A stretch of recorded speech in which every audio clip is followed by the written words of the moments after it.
ভিন্ন ভিন্ন প্রজাতির ফুল, ভিন্ন ভিন্ন রঙের ফুল দেখে এই মন আনন্দে ভরে ওঠে। এখানে শিশুরা আনন্দ লাভ করে, বড়রা ভোজন গ্রহণ করেন, কথাবার্তা বলেন, হাঁটাহাঁটি করে বেড়ান।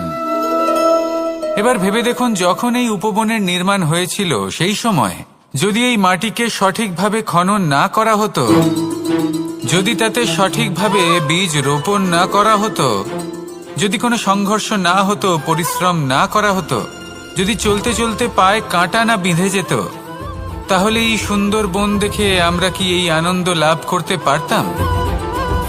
কখনোই নয়। ধরুন কোনো নদীর তটে সুন্দর একটি বন আছে, সেই বনের আনন্দ লাভ করতে গেলে আপনাকে সেই নদী পার করতেই হবে।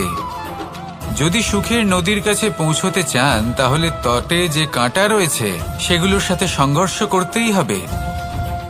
এই সংসারে যদি